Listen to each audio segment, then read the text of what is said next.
নমস্কার বন্ধুরা, recruitment update YouTube চ্যানেলে সকলকে স্বাগত জানিয়ে আজকে 24/1/2024 পশ্চিমবঙ্গের স্কুল সার্ভিস কমিশনের শিক্ষক ও শিক্ষাকর্মী নিয়োগ নিয়ে একটি গুরুত্বপূর্ণ আপডেট রয়েছে এবং এই শিক্ষক ও শিক্ষাকর্মী নিয়ে কে কী জানালেন বা কীভাবে সমস্যা মিটবে। কারণ আমরা জানি স্কুল সার্ভিস কমিশনের শিক্ষক ও শিক্ষাকর্মী নিয়োগ নিয়ে মামলা অলরেডি চলছে, সেই জন্য নিয়োগ আটকে রয়েছে।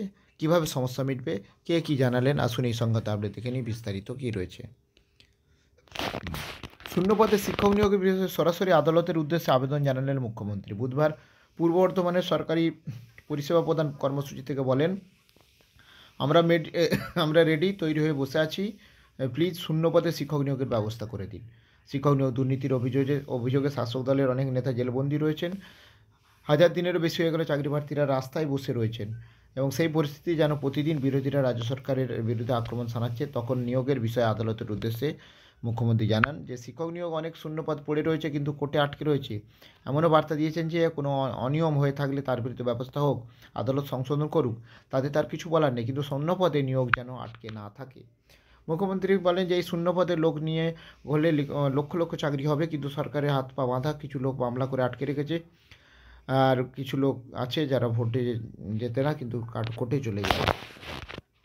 বিচার ব্যবস্থা বা কোনো বিচারপতির মন্তব্য নিয়ে অনেকেই অনেক কথা বললেও তিনি অন্য কথা বলেন। আমি কোনো বিচারপতি সম্পর্কে কিছু বলবো না, তবে কোনো রায়ের সমালোচনা করতেই পারি। আমি আইন পড়েছি, আমি জানি কী করা যায় যায় না। অনেকের মতে লোকসভা ভোটের আগে চাকরি প্রার্থী ও তাদের পরিবারের উদ্দেশ্যে বার্তা দিতে চাইছেন।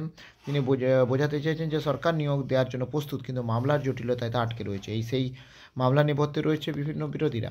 প্রাথমিক উচ্চ প্রাথমিক, এসএসসির গ্রুপ সি, গ্রুপ ডি সহ নানা স্তরে শিক্ষক শিক্ষাকর্মী নিয়োগ ঝুলে রয়েছে অনেক দিন। একের পর এক মামলা, প্যানেল বাতিল হওয়া, কেন্দ্রীয় তদন্তকারী সংস্থা তদন্তে উঠে আসা বিষয় দেখে আদালতের নতুন নতুন নির্দেশে গোটা প্রক্রিয়াটাই থমকে রয়েছে। অনেকের মতে এই এখন দেখা যাক কবে সেই জট খোলে।